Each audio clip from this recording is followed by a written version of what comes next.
ചക്രം യുഗാന്താനലതിഗ്നനേമി ഭ്രമൽ സമന്തൽ ഭഗവൽ പ്രയുക്തം ദന്തന്തി ദഗ്ധന്തി സൈന്യമാശു കക്ഷം യഥാവാദ സഖോഹുദാശാം.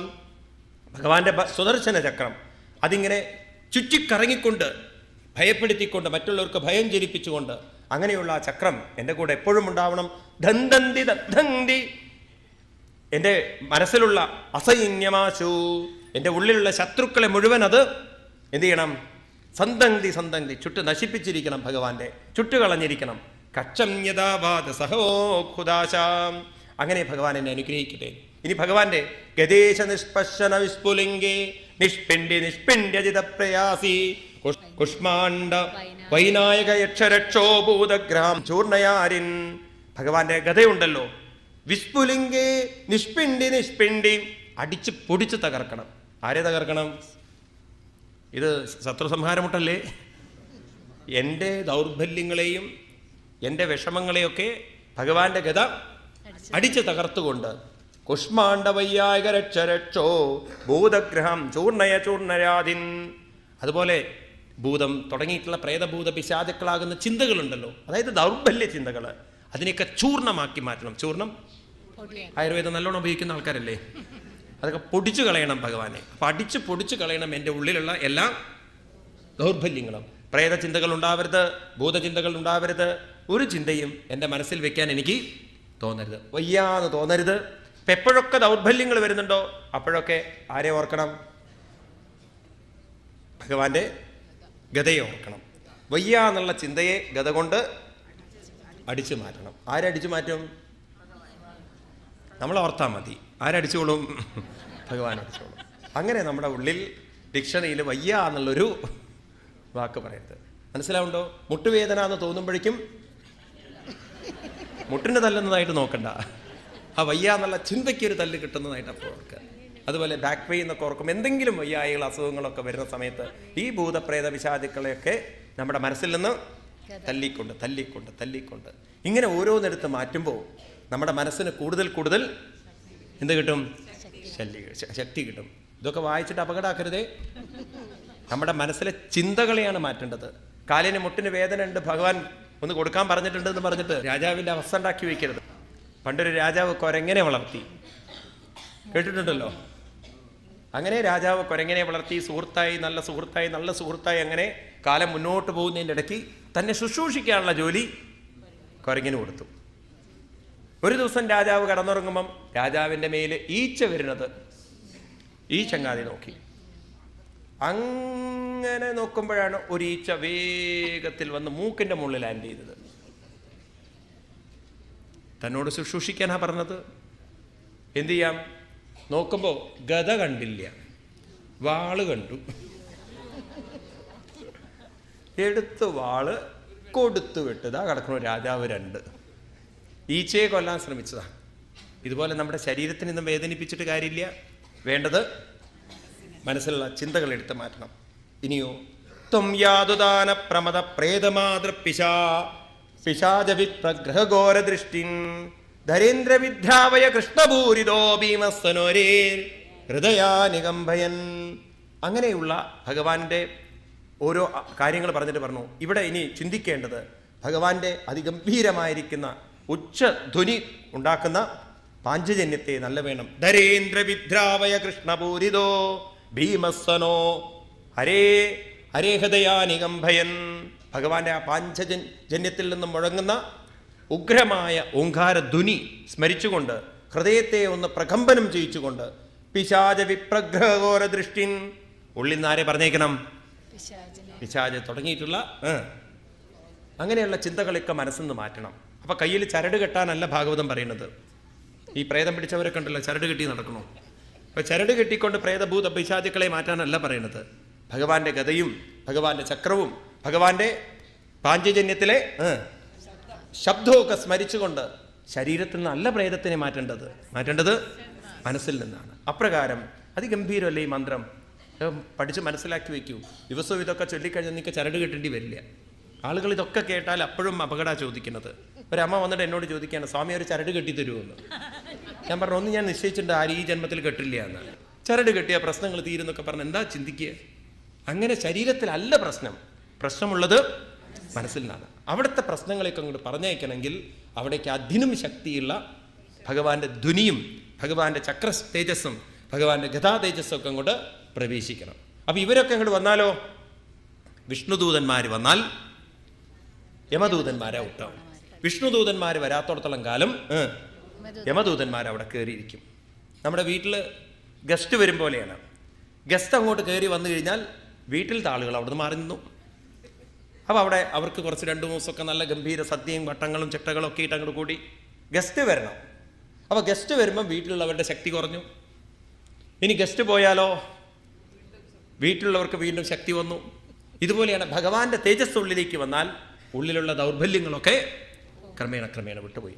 ത്വം തിക്മധാരാ ശിവരാരി സൈന്യം ഈശ പ്രയുക്തോ മമ ചിന്തി ചിന്തി ചക്ഷൂംഷി ചർമ്മൻ ശതചന്ദ്രജാഥയാം ദിശാമഘൂനം ഹരഭാവചക്ഷുഷം. ഭഗവാനെ, അങ്ങയുടെ വാളും പരിചയം. ത്വം ദിക്മധാ അസി വരാരി സൈന്യം ഈശ പ്രയുക്തോ മമ ചിന്തി ചിന്തി. ആ മൂർച്ചയുള്ള വാളുകൊണ്ട് ഭഗവാനെ എന്തു വേണം? എൻ്റെ മനസ്സിനെ ആക്രമിക്കുന്ന ദുർബലപ്പെടുത്തുന്ന കാര്യങ്ങളൊക്കെ വെട്ടി വീഴ്ത്തിക്കൊള്ളണം. അതുപോലെ തന്നെ ഭഗവാനെ, ചക്ഷുംഷി ശർമ്മൻ ശതചന്ദ്രജാതയ ദിശാമഗോനം ഹരപാപചക്ഷുഷം. ആരെങ്കിലും എൻ്റെ നേരെ വേണ്ടാത്ത ദൃഷ്ടികൾ വെക്കുകയാണെങ്കിൽ, എന്നെ നശിപ്പിക്കുന്ന കാര്യങ്ങൾ ചെയ്യുകയാണെങ്കിൽ അവരുടെ ദൃഷ്ടിയിൽ നിന്നും എന്നെ രക്ഷിക്കാൻ അവിടുത്തെ വാളിൻ്റെ കൂടെ ഒന്നുകൂടി വേണമല്ലോ, തടുക്കാനുള്ളത് പരിച. ആ പരിച കൊണ്ട് അത് തടുത്തിരിക്കണം എന്നാണ്. അപ്പം എൻ്റെ നേരെ വരുന്ന തെറ്റായ ദൃഷ്ടികളെ പരിച കൊണ്ടും എൻ്റെ ഉള്ളിലുള്ള ദൗർബല്യങ്ങളെയെല്ലാം വാളുകൊണ്ടും. ഭഗവാൻ ഗീതയിൽ പറയുന്നത് പോലെ അസംഗശസ്ത്രേണ ദൃഢേന ജിത്വാം. അങ്ങനെ വെട്ടിക്കൊണ്ട് മാറ്റിക്കൊണ്ട് മനസ്സിനെ ഉയർത്തട്ടെ എന്ന്. എന്നിട്ട് പറയുന്നു, ഈ മന്ത്രം ജപിച്ചാൽ എന്താ കിട്ടാൻ പോകുന്നത്? എന്നോ ഭയം ഗൃഹേഭ്യോ ബുൽ കേതുഭ്യോ നൃഭ്യേവജാം സരിസ്രഭേഭ്യോ ദ്രഷ്ടഭ്യോ ഭൂതേഭ്യോ അമഹോഭ്യേവാം. ഈ മന്ത്രം ആര് ജപിക്കുന്നോ അവർക്ക് ഗ്രഹങ്ങളിൽ നിന്നും കേതുക്കളിൽ നിന്നും ആരിൽ നിന്നും ഒരു തരത്തിലുള്ള ഭയവും ഉണ്ടാവില്ല. സർവാണ്യേതാനി ഭഗവൻ നാമരൂപാസ്ത്രകീർത്തനാൽ പ്രയാന്തു സംശയം സദ്യോ ഏന ശ്രേയ പ്രദീപക.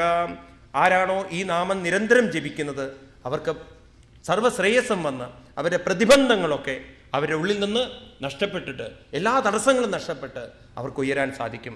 കാരണം ഭഗവാൻ ഗരുഡോ ഭഗവാൻ സ്തോത്രം സോപച്ഛന്തോമയ പ്രഭു രക്ഷത്തശേഷകൃഷ്യേഭ്യോ വിശ്വക്സേനസ്വനാമഭി.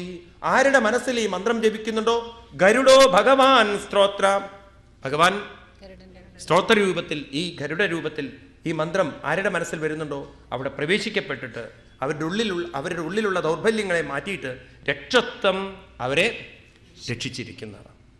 അപ്രകാരം സർവാപദ്യോ ഹരേ നാമരൂപയാനായുധാനിന ബുദ്ധീന്ദ്രിയമനപ്രാണൻ പാണ്ഡുപാഷദഭൂഷണാം. അതുകൊണ്ട് ഭഗവാന്റെ ഈ നാമം ആരൊക്കെ ജപിക്കുന്നുണ്ടോ, എവിടെ നിന്നൊക്കെ ജപിക്കുന്നുണ്ടോ, ഭഗവാൻ വാഹനത്തിൽ നിന്നും ആയുധങ്ങളിൽ നിന്നും പലതരത്തിലുള്ള, നമുക്ക് അന്ന് തന്നെ എഴുതി വെച്ചിട്ടുണ്ട്, യാന ആയുധാനിജ. യാനം എന്ന് പറഞ്ഞാൽ വാഹനങ്ങൾ. അപ്പം അന്ന് ഈ വാഹനങ്ങളിലൊക്കെ എന്ന് പറഞ്ഞാൽ പല്ലക്ക് തുടങ്ങിയുള്ള സാധനങ്ങളൊക്കെ യാത്ര ചെയ്യുമ്പോൾ പല അപകടങ്ങളും ഉണ്ടാവാനുള്ള സാധ്യത ഉണ്ട്. അപ്പം ഇന്നാണെങ്കിലോ വാഹനത്തിൽ കയറി ഒരു ഉറപ്പുമില്ല ഇത് എത്തില്ലേ എന്നുള്ളത്. അതുകൊണ്ട് യാത്ര ചെയ്യുമ്പോഴും മറ്റും എവിടെയെങ്കിലുമൊക്കെ അപകടത്തിൽപ്പെടാനുള്ള സാധ്യതകളുണ്ട്. അതുകൊണ്ട് ബുദ്ധി ഇന്ദ്രിയ മനപ്രാണൻ പാന്തുപാർഷദഭൂഷണ. ഈ മനസ്സിനെയും ബുദ്ധിക്കൊക്കെ ധൈര്യം തരാൻ ഭഗവാനെ നമ്മുടെ നല്ലവണ്ണം സ്മരിച്ചാൽ ഭഗവാൻ നമ്മളെ കാത്തുരക്ഷിച്ചിരിക്കും. അതുകൊണ്ട് അപ്പോൾ ചിലർക്ക് ചോദ്യം ഉണ്ട്, അല്ല സ്വാമി ഇപ്പം നിങ്ങൾ രാവിലെ ഒരാളെ, ഉച്ചയ്ക്ക് ഒരാളെ, വൈകുന്നേരം ഒരാളെ, മൂർത്തി, മത്സ്യം, കൂർമ്മ, അതൊക്കെ കൂടി കൺഫ്യൂഷൻ അല്ലേ? ഇനിയിപ്പോൾ വീട്ടിൽ ചെന്നിട്ട് നോക്കിയത് ഇപ്പം രാവിലെയാണോ മൂർത്തി, മത്സ്യം, ഉച്ചയ്ക്കാണോ? ഇതൊക്കെ കൺഫ്യൂഷനാണ്. കാരണം നമുക്കതേ ഉള്ളൂ. എന്ത് കേട്ടാലും കൺഫ്യൂഷനുള്ള ഒരേ ഒരു വർഗ്ഗമാണ് ഹിന്ദു എന്ന് പറയുന്ന ജന്തു. കാരണം ഒന്നും നമ്മൾ പഠിച്ചു വന്നവരല്ലല്ലോ. അതുകൊണ്ട് വേദവ്യാസ മഹർഷിക്കറിയാം നമ്മൾ കൺഫ്യൂഷൻ ആകും എന്നുള്ളത്. അതുകൊണ്ട് അദ്ദേഹം പറഞ്ഞു, എന്ത് ചെയ്താൽ മതി? യഥാഹി ഭഗവാനേവാം വസ്തുത സതസസ്യൽ സത്യേനാനേന സർവേ യാന്തു നാശമുപദ്രുവാം. വസ്തുത, വാസ്തവികമായി നിങ്ങൾ മത്സ്യം, കൂർമ്മ ഇങ്ങനെയൊക്കെ പലതും പറഞ്ഞില്ലേ, ഇവരൊക്കെ ആരാണ്? സത് അസത് യത്. സത്ത് എന്ന് പറഞ്ഞാൽ മനസ്സ്, അസത്ത് എന്ന് പറഞ്ഞാൽ ശരീരം. എപ്പോഴും ശാസ്ത്രത്തിലുണ്ടല്ലോ സത്ത് അസത്ത് എന്നുള്ള ശബ്ദം കണ്ടു കഴിഞ്ഞാൽ അപ്പം മനസ്സിലാക്കണം അസത്ത് എന്ന് പറയുന്നത് ശരീരത്തെയാണ്. വീട്ടിലുള്ളവരെ ചീത്ത വിളിക്കല്ല. സത്തെന്ന് പറഞ്ഞാൽ മനസ്സിനെയാണ്. എന്താ മനസ്സിനെ സത്തെന്ന് പറയാൻ കാരണം? കാരണം മനസ്സിന് ജനനവുമില്ല മരണവുമില്ല. എന്നാൽ ശരീരത്തിനാണെങ്കിൽ ജനനവുമുണ്ട് മരണവുമുണ്ട്. അപ്പൊ ജനന മരണമുള്ള മാറ്റത്തിന് വിധേയമായത് എല്ലാം അസത്തും, ജനന മരണമില്ലാത്തത് സത്തും. അതുകൊണ്ട് ഈശ്വരനെയും എന്ത് വിളിക്കും? സത്തെന്ന് വിളിക്കും. അപ്പൊ ഈശ്വരനും സത്താണ്, മനസ്സും സത്താണ്. അതെങ്ങനെ സ്വാമി രണ്ട് സത്ത് വരിക? കാരണം മനസ്സ് വന്നിരിക്കുന്നത് സത്തായിരിക്കുന്ന ഈശ്വരനിൽ നിന്നാണ്. അതുകൊണ്ട് മനസ്സിന് ഈശ്വരനിലേക്ക് ലയിക്കാൻ സാധിക്കും. അതിന് ലയമുണ്ട് പറയാണ്. അപ്രകാരം ഇതെല്ലാം വന്നിരിക്കുന്നത് ഭഗവാനേവ. ആരിൽ നിന്നാണ് വന്നത്? ഒരേ ഭഗവാനിൽ നിന്നാണ്. ഇനി ആ ഭഗവാനാണെങ്കിലോ അനേന സർവേ, ആ ഭഗവാനല്ലാതെ ഇവിടെ യാതൊന്നും വേറെ ഇല്ല. അതുകൊണ്ട് ആ ഭഗവാനെ നിങ്ങൾ സ്മരിച്ചാൽ എല്ലാ രൂപങ്ങളും ആ ഭഗവാനിൽ പെട്ടു. എല്ലാം അതിൽ ഇൻക്ലൂസീവാണ്. അപ്പൊ ഒരു ഉള്ളിൽ നിറഞ്ഞിരിക്കുന്ന ഭഗവാനെ സ്മരിച്ചാൽ തന്നെ അതിൽ മത്സ്യവും കൂർമ്മവും വരാഹവും പെട്ടുകഴിഞ്ഞു. നിങ്ങളൊരു ജ്വല്ലറി ഷോപ്പിൽ പോയാൽ ഒരേ സ്വർണം കൊണ്ടാണ് പലവിധത്തിലുള്ള ആഭരണങ്ങൾ ഉണ്ടാക്കിയത്. നിങ്ങളൊരു ബേക്കറിയിൽ പോയി കഴിഞ്ഞാൽ ഒരേ പഞ്ചസാര കൊണ്ടാണ് വിവിധ തരത്തിലുള്ള മധുര പലഹാരങ്ങൾ ഉണ്ടാക്കിയിരിക്കുന്നത്. ഒരേ പഞ്ചസാര കൊണ്ട് വിവിധ പലഹാരങ്ങൾ ഉണ്ടാക്കിയതുപോലെ ഒരേ സത്തയിൽ നിന്നാണ് വിവിധ രൂപങ്ങൾ ഉണ്ടായിരിക്കുന്നത്. നിങ്ങൾ പെർഫ്യൂം ഷോപ്പിലേക്ക് പോയാൽ മതി, അടിക്കണം എന്നില്ല. കുറച്ചു നേരം അവിടെ ഇരുന്നാൽ തന്നെ നിങ്ങൾ പുറത്തേക്ക് കിടക്കുമ്പോൾ നിങ്ങളുടെ ശരീരത്തിലും എന്ത് വരും? ഒരു സ്മെല്ല് വരും. ഇതുപോലെ നമ്മൾ ഭഗവാനിലേക്കൊന്ന് തിരിഞ്ഞു കഴിഞ്ഞാൽ, നമ്മളിൽ നിറഞ്ഞിരിക്കുന്ന ഭഗവാനിലേക്ക് തിരിഞ്ഞാൽ തന്നെ എല്ലാ കമ്പനിയുടെയും പെർഫ്യൂം, പല കമ്പനികളുടെയും പെർഫ്യൂം ഉണ്ടായിരിക്കാം അവിടെ. പക്ഷെ നമ്മുടെ ശരീരത്തിലേക്ക് അവിടെ ചെല്ലുമ്പോൾ തന്നെ ഒരു സ്മെല്ലടിച്ച് ആ സ്മെല്ല് നമ്മുടെ ശരീരത്തിൽ കൂടെ വരുന്നത് പോലെ നമ്മളെ ഉള്ളിലിരിക്കുന്ന ഭഗവാൻ തന്നെയാണ് പല വിധത്തിലുള്ള പെർഫ്യൂമുകളായി പല വിധത്തിലുള്ള രൂപങ്ങളായിരിക്കുന്നതെന്ന് ബോധ്യം വരും. അതുകൊണ്ട് യദേകാത്മ്യാനുഭാവാനം വികൽപരഹിതസ്വയാം സ്വയം ഭൂഷണായുധലിംഗാഖ്യോ ദത്തേ ശക്തിസമായ. യദേകാത്മ്യാനുഭാവാനം, ഇപ്രകാരം ആത്മഭാവം കൊണ്ട് വികൽപരഹിത സ്വയം, നമ്മുടെ മനസ്സിലെ വികൽപ്പങ്ങളൊക്കെ എടുത്തു മാറ്റി ഭൂഷണായുധാലിംഗാഖ്യ ദത്തേ ശക്തിസ്വമായ. ഭഗവാൻ എന്ത് ചെയ്തിരിക്കണോ? പല വിധത്തിലുള്ള രൂപങ്ങൾ എടുത്തിരിക്കണോ മായ കൊണ്ട്. അങ്ങനെ നല്ലവണ്ണം ധരിക്കൂ. ഒരേ ഭഗവാൻ തന്നെയാണ് പല വിധത്തിലുള്ള രൂപങ്ങൾ എടുത്തിരിക്കുന്നത്. ഒരേ അരിപ്പടി കൊണ്ട് തന്നെയാണ് പൊട്ടുണ്ടാക്കുന്നത്, ദോശയുണ്ടാക്കുന്നത്, ഇഡ്ഡലി ഉണ്ടാക്കുന്നത്, വെള്ളപ്പം ഉണ്ടാക്കുന്നത്. ഇനി എന്തൊക്കെ പലഹാരം ഉണ്ടോ അതൊക്കെ എടുത്തോളൂ. ഒരേ അരിപ്പൊടി, ഒരേ സാധനം, ഒരേ അരി കൊണ്ടാണ് അല്ലേ? ഇതുപോലെ ഒരു ഭഗവാൻ തന്നെയാണ് മത്സ്യമായും കൂർമ്മമായും. സബ്രഹ്മ സ ശിവ സ ഹരി സ അക്ഷര സ്വരാട് ഹൃദകം സത്യം പരം ബ്രഹ്മ പുരുഷം കൃഷ്ണ പിംഗളം ഊർധ്വരേതം വിരൂപാക്ഷം വിശ്വരൂപായ വൈ നമോ നമ. ഇപ്രകാരമൊക്കെ ഭഗവാൻ പറയുന്നുണ്ട്. അതുകൊണ്ട് എന്ത് വേണം? ഇതൊക്കെ മനസ്സിലാക്കിക്കൊണ്ട് തേനൈവ സത്യമാനേന സർവജ്ഞോ ഭഗവാൻ ഹരി പാദസർവേ സ്വരൂപൈർന്ന സദാ സർവത്ര സർവകാം. തേനൈവ സത്യമാനേന, ഇത് തന്നെ സത്യമാണെന്ന് ഉറപ്പിച്ചുകൊണ്ട് എന്താ ഉറപ്പിക്കേണ്ടത്? സർവജ്ഞോ, എല്ലാം അറിയുന്ന ഭഗവാൻ ഹരി പാദുസർവേ, എപ്പോഴും എന്നെ സംരക്ഷിച്ചു കൊണ്ടിരിക്കുന്നുണ്ട്. ഭഗവാനാണെങ്കിലോ സർവരൂപങ്ങളിലും നിറഞ്ഞിരിക്കുന്നുണ്ട്. സദാ സർവത്ര സർവക, എല്ലായിടത്തും എപ്പോഴും ആരുണ്ട്? ഭഗവാനുണ്ട്. ഇതുറപ്പിച്ചുകൊണ്ട് നിങ്ങളുടെ ജീവിതത്തെ നിങ്ങൾ ധന്യമാക്കൂ. ഇപ്രകാരം പറഞ്ഞിട്ട് പറഞ്ഞു, ഏതദ്ധാരണമാണസ്തു യം യം പശ്യതി ചക്ഷുഷ പദാവാവ സംസ്മൃതേ സദ്യ സ്വദാസാൽ സ വിമുച്യതേ. ഏതൊരാളാണോ ഈ പറയുന്നതെല്ലാം വേണ്ട വിധത്തിൽ മനസ്സിലാക്കിക്കൊണ്ട് ഇതെല്ലാം ജപിച്ചുകൊണ്ട് ജീവിതത്തെ നയിക്കുന്നത്, പറയുന്നു പദാവാ സംസ്മൃതേ സത്യ, ഒരു തരത്തിലുള്ള ദൗർബല്യങ്ങളെ കൊണ്ടും വീഴ്ച കൊണ്ടും അവർക്ക് ജീവിതത്തിൽ തളരേണ്ടി വരില്ല.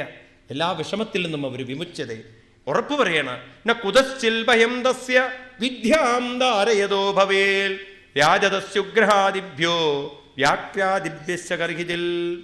ഒരു തരത്തിലും ഒരു ശക്തികളിൽ നിന്നും ഭയം നമ്മുടെ മനസ്സിനെ തൊടുകയില്ല. അപ്പൊ ഭയം വരാൻ കാരണം മനസ്സിൽ ഒറ്റയ്ക്കാണെന്നുള്ള തോന്നലുള്ളത് കൊണ്ടാണ്. ഇതൊക്കെ നിരന്തരം ജപിക്കും തോറും നമ്മുടെ കൂടെ ഭഗവാനുണ്ടെന്നുള്ളൊരു ഉറപ്പ് വരും.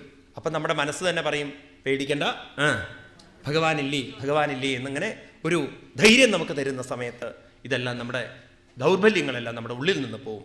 അതുകൊണ്ട് ഇമാം വിദ്യാംബുരാ കശ്ചിൽ കൗശികോ ധാരയന്തിജ യോഗധാരണയാ സ്വാംഗം ജഹോസമരുധന്വനി. ഒരിക്കലൊരു മഹാത്മാവ് ഈ മന്ത്രം ജപിച്ച് ജപിച്ച് ജപിച്ച് അദ്ദേഹത്തിൻ്റെ ശരീരം ഉപേക്ഷിച്ചു എന്നാണ്. കൗശികൻ എന്ന് പറയുന്ന ഒരു മഹാത്മാവ് സ്വാംഗം ജഹോ.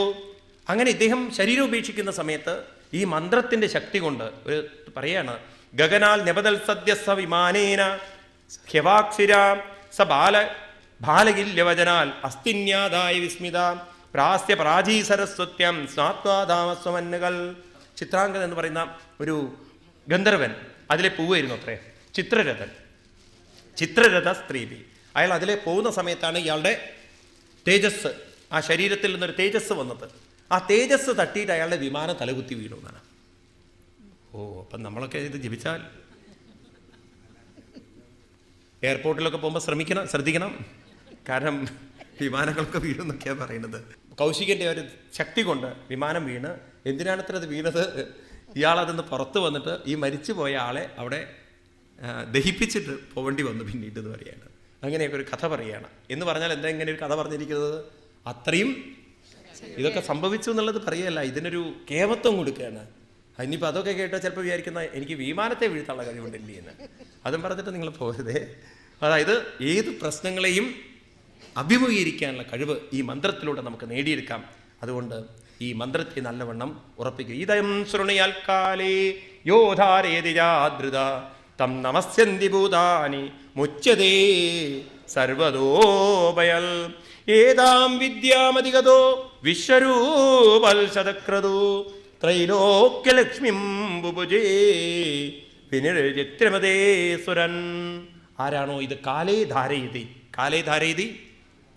രാവിലെ എണീറ്റ് ഒരു 5-5:30 എണീറ്റ് രാവിലെ തന്നെ ഇതൊക്കെ ഒന്ന് ചൊല്ലുക, വിഷ്ണു സഹസ്രനാമവും ഈ നാമമൊക്കെ ഒന്ന് ചൊല്ലിക്കഴിഞ്ഞാൽ നമസ്യന്തി ഭൂതാനി, അവനെ മറ്റു ഭൂതങ്ങൾ നമസ്കരിക്കും. സർവതോ ഭയാൽ മുച്യതേ, എല്ലാ ഭയത്തിൽ നിന്നും മുച്യതേ. അപ്പോൾ സ്വാമി എന്നെ വീട്ടുകാരൊക്കെ നമസ്കരിക്കുമോ? പരിശ്രമിച്ചു നോക്കൂ, ഒന്ന് ട്രൈ ചെയ്ത് നോക്കിയാൽ എന്താ? അല്ല, ഭർത്താവ് വന്നിട്ട് എന്നെ നമസ്കരിക്കുമോ? പറയാൻ പറ്റില്ല. ഭാര്യ വന്നിട്ട് എന്നെ നമസ്കരിക്കുമോ? ഒന്ന് ശ്രമിച്ചു നോക്കൂ നിങ്ങൾ. മക്കളൊക്കെ വന്ന് നമസ്കരിക്കുക, എല്ലാ ഭൂതങ്ങളും നമസ്കരിക്കുന്ന പറഞ്ഞത്. ഒരുപക്ഷെ നമ്മൾ ചൊല്ലുന്നതിൻ്റെ ശക്തി കേട്ടിട്ട് അവരെ ഒന്ന് നമസ്കരിച്ചുകൂടായില്ല. ഏതായാലും ഇന്ദ്രന് എല്ലാ ത്രൈലോക്യലക്ഷ്മിയും ഐശ്വര്യങ്ങളൊക്കെ ഈ നാമത്തിലൂടെ മന്ത്രത്തിലൂടെ വന്നു എന്നാണ്. ഇപ്രകാരം ഈ മന്ത്രത്തിൻ്റെ പേരാണ് നാരായണ കവചം. നാരായണനാകുന്ന ഭഗവാനെ കൊണ്ട് നമ്മുടെ ശരീരം മുഴുവൻ, ശരീരത്തെയാണോ മനസ്സിനെയാണോ തെറ്റിദ്ധരിക്കരുത്, ശരീരത്തെയല്ല മനസ്സിനെ മുഴുവൻ കവചം ചെയ്തുകൊണ്ട് എല്ലാ പ്രശ്നങ്ങളിൽ നിന്നും മനസ്സിനെ ദൗർബല്യങ്ങളിലേക്ക് വീഴുമ്പം ഉയർത്താനും നമ്മുടെ മനസ്സിനെ വല്ലവരും വേദനിപ്പിക്കുന്ന സമയത്ത് അതിനെ നേരിടാനുമുള്ളൊരു ശക്തി ഈ മന്ത്രത്തിലൂടെ നമ്മൾ ആർജിച്ചെടുത്ത് നമ്മുടെ ജീവിതത്തെ നമുക്ക് ഉയർത്താൻ സാധിക്കുമെന്ന് ഭാഗവതം ഉറപ്പ് തരുന്നു, പ്രതിജ്ഞ തരുന്നു.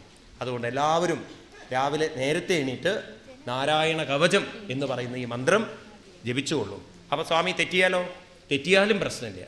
ഭാഗവതം നിങ്ങൾക്ക് ലൈസൻസ് തന്നിരിക്കുകയാണ്. യസ്മിൻ പ്രതിശ്ലോകം അബദ്ധവത്യപി നാമാന്യനന്ദസ്യ യശോങ്കിതാനിയൽ ഷുണ്വന്തി ഗായന്തി ഗൃണന്തി സാധവ. ഇത്തിരിയൊക്കെ അബദ്ധം വന്നോട്ടെ, എന്നാലും നിരന്തരം ചൊല്ലുന്നതിൽ വീഴ്ച വരുത്തരുത്. ചൊല്ലിക്കൊണ്ടിരിക്കും, മാറ്റങ്ങൾ വരും, ജീവിതത്തിൽ വലിയൊരു പരിവർത്തനം വരും. ഇപ്രകാരം പറഞ്ഞ് ഈ ഭാഗം ഉപസമരിപ്പിച്ചു. ഇനി നാളെ നമ്മൾ കടക്കുന്നത് ഈ മന്ത്രമൊക്കെ പറഞ്ഞു കൊടുത്ത പാവത്തിൻ്റെ തല വെട്ടി ഇന്ദ്രൻ. നോക്കണേ, അതെന്താ കാരണം? നേരത്തെ പറഞ്ഞില്ലേ ബ്രഹ്മവർച്ചസ്. അപ്പം അതിൻ്റെ കഥയിലേക്ക് കിടക്കുകയാണ്. അതിനെയാണ് വൃത്രാസുര ചരിതം എന്ന് പറയുന്നത്.